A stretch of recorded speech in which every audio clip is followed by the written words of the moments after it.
Hey guys, I wanted to talk to you about the benefits of e-commerce with your brick and mortar store. This is something that a lot of brick and mortar store owners are a little bit fearful about stepping into or a little bit skeptical. But I want to show you guys how you guys can be successful using the combination of brick and mortar and e-commerce abilities with your existing stores. So first off, I wanted to jump right into an example and show you guys some of my past work that I've been working on over the last couple months, okay? All right, guys, so this is a client that I've been working with over the last couple months, and I just wanted to show you this before we jump into anything so you guys can see this proof of concept. So the first thing is this is just their last 90 days of sales. So they did 33,000 and then they did, 47,000. But then in September, they did $162,000. That's an insane jump. And I think you guys are going to see why. So this is just that breakdown, right, of that $262,000. We've been working together literally just for a couple months now.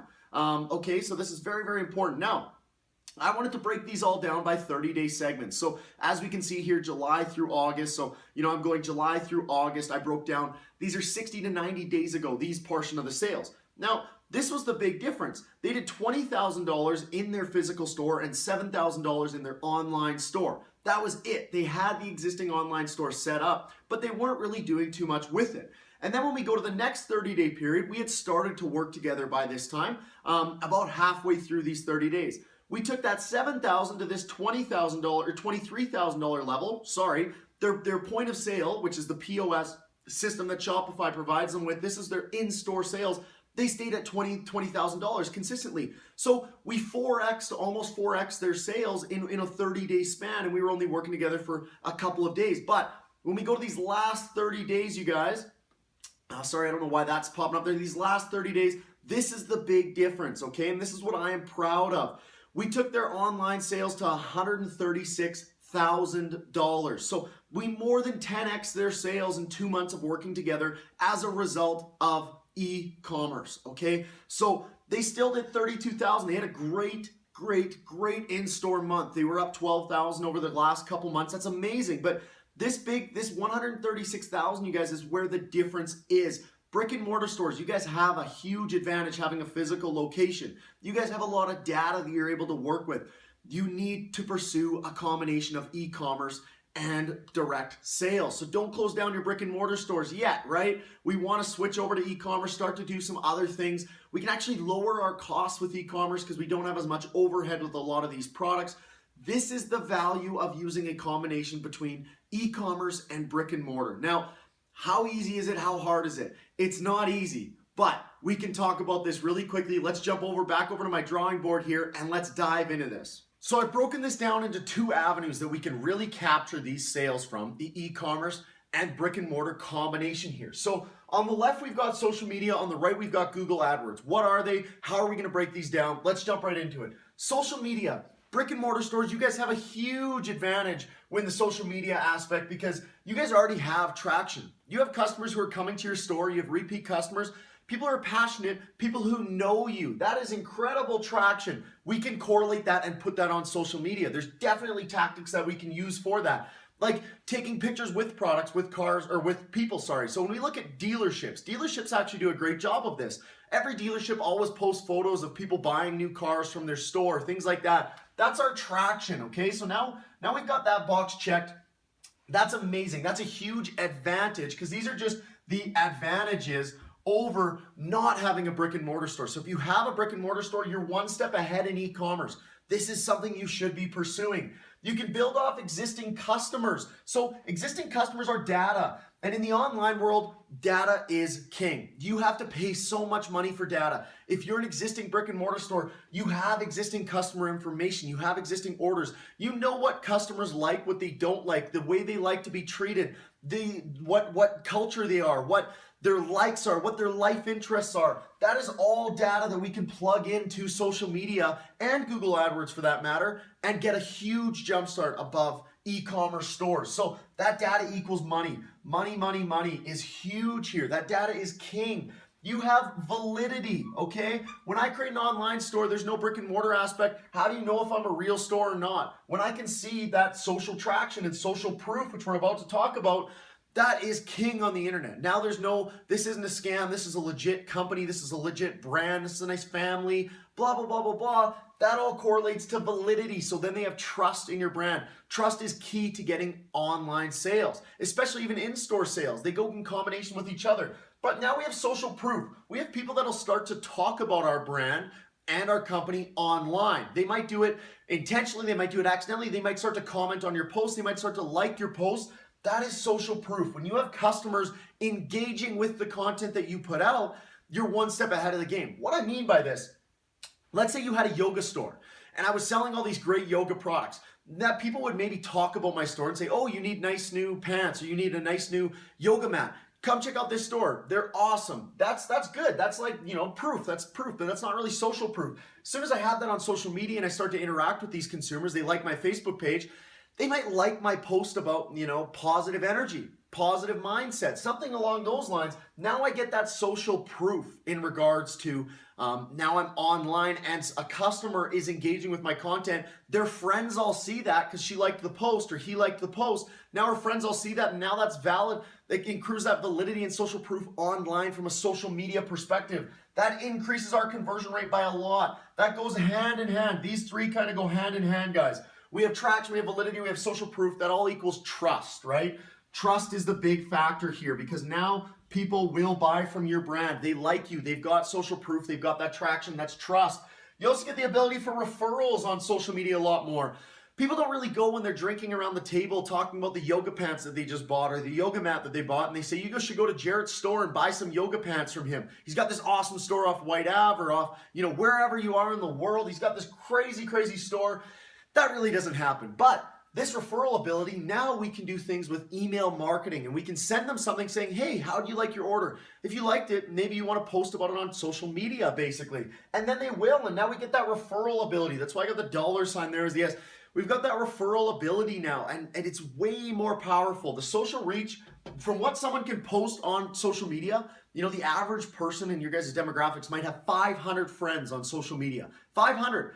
I barely even talk to, 15, 20 people in person a day. So if I even told every single person that I saw, I still am way off that ability. I'm 25 times off that ability if I just made a post on social media. So again, brick and mortar stores, you can transition the existing clientele, the existing people you've already worked hard to achieve and bring them in on e-commerce. Okay, guys? Now we get to Google AdWords. This is pretty much branded search campaigns, things like that. And I know you probably don't know what that means. That's fine. What the power of Google AdWords is search engines. So you know what? Don't even worry about the word Google. Let's put search engines. Okay. Now, what is this? Why does it help us? Search engines here. Why does this help us? Well, when I Google something, let's say I'm looking for yoga pants, and I type in yoga pants Edmonton or yoga pants Tampa Bay, yoga pants San Francisco. Now I'm going to be looking at what people are on Google. Actually, I want to buy from someone. So who's on Google? I want to buy from them. Now, this is huge because now I'm actually acquiring customers actively searching out your product. A lot of you guys with brick and mortar stores, people aren't coming to your store saying, I need to buy yoga pants. They're probably walking around shopping and they might see your store and then come in out of interest and then they buy, which is totally fine. But we're not getting the people who are actually actively searching out the product or service that we offer. Whether it is clothing, whether it's a service, whether it's anything in this world, we want to make sure that we're there when they're actively searching it out because those are the customers that convert and buy a lot. That's huge, huge money for us, okay? That's very, very important to remember. The next thing is we can protect your brand name. What does this mean? Well, my name is Jarrett Belliveau. If you Google me, a lot comes up, but someone could pay to come up ahead of me. That's fine. So I would want to pay my own money. It's very, very cheap to make sure that no matter what, Jarrett Belliveau is the first thing on Google. That is incredibly important if you're a local yoga store or a local anything. Because basically, let's say that I am a car dealership and I offer oil changes, okay? And I'm Mr. Lube, let's say, the Edmonton location, Alberta, Canada, Mr. Lube. And I offer oil changes. That's my big, big service. So when you Google oil changes, Mr. Lube has the best SEO, search engine optimization, and they come up first. So I get all these customers. But now, one day, Jarrett came in and he went, hey, I'm going to bid on that because I've got a shop set out of my garage where I can do oil changes. And I'm going to bid every time someone types in Mr. Lube on Google or they type in oil change on Google, Jarrett's oil changes is going to come up first. Now I've got people who were actually, this is where I talk about this manager competitors, they were gonna go to Mr. Lube originally. But now, since they Googled, they're looking for the phone number probably, that's the majority of the times, but my ad content on Google now says something along the lines like we're $10 cheaper than Mr. Lube. So now they're looking for Mr. Lube. It's an oil change. It's, it's not really a specific product. They're not looking for a Louis Vuitton purse. An oil change is an oil change. Now they can save money and they can actually come to me. I acquire those customers. But I can do this on a larger scale. So, I can do this to all of the oil shops in my local area, Edmonton, right? In this case, I'm using Edmonton. So that's awesome, right? I'm taking money from these competitors, from purchasing people, and I'm taking them to my store. Perfect. Win-win. But how can I do this on a larger scale? So let's say I sell yoga pants. Let's go back to that example there. I sell yoga pants. This could be the Lululemon White Ave. This could be, another store in Edmonton. That's awesome. I'm getting my competitors' customers. That's incredible. The most expensive part is acquiring a new customer. But now, what I can do is now I can take these customers from a location in a successful store from Tampa Bay, for example. People are in Tampa Bay searching for yoga pants. Now my ad will come up and then they can purchase from me instead and I can ship them the product. There's no problem with that. People are conforming to online purchasing. The whole world is changing, you guys. Don't be naive. Look at in San Francisco, people buy their groceries online now. They get delivered to their house faster than if they went to the store and bought them themselves. Everything is going online. If you're brick and mortar, now is the time to make this combination transition. I'm not saying full transition. Make this combination aspect. There's still an avenue where brick and mortar is very, very important, but there's a lot of money in e-commerce and online, right? As you guys can see from that case study that I showed you. So if you guys are involved in an e-commerce company, a brick and mortar company right now, whether you own it or you work for it, or you know a friend that owns one or works in one, and you think that this is something that your business could pursue and pitch, right? Because obviously, there's a lot of money in this for you guys. There's huge, huge revenues to be made here. Then what is the next steps that you make? You guys need to start to set this stuff up. Now, is it easy to do? I'll be honest, it's not really the easiest, okay? It's a lot of new information, especially if you're running a business. That's not easy to do. It's not easy to come in from zero and try to learn digital marketing and all of this stuff. It's not easy. So what I would like you guys to do is I'd like you guys to comment questions. Anything that you guys have, let me know. Reach out to me if you'd like me to, help train you guys for that aspect. That's what I do all the time. That's my biggest revenue stream right now for coaching. I teach brick and mortar stores how to make money online. I do that a lot. That's my biggest thing. That's why I showed you guys that case study. So if you guys think this is an interesting avenue for you, please reach out. Don't hesitate. We can have a quick 15-minute conversation and figure things out there. I'm excited. I think this is a cool opportunity. But if you guys just like this content, if you guys would like to see me publish more content like this, please give this video a thumbs up. Please subscribe. That really, really helps me out. That is literally the reason that I keep making this video, is because you guys show your support, and then I realize you guys want to keep seeing this. If you guys stop, then I'll probably just stop making these videos for free. So I hope that makes sense. Again, if you're in a brick and mortar position or you know someone who is, reach out to me, okay? I can really help you guys get that to the next level, and I can show you guys or point you guys in the direction to achieve this success, okay? I hope this makes sense. Thank you for watching. I hope you all have a good day.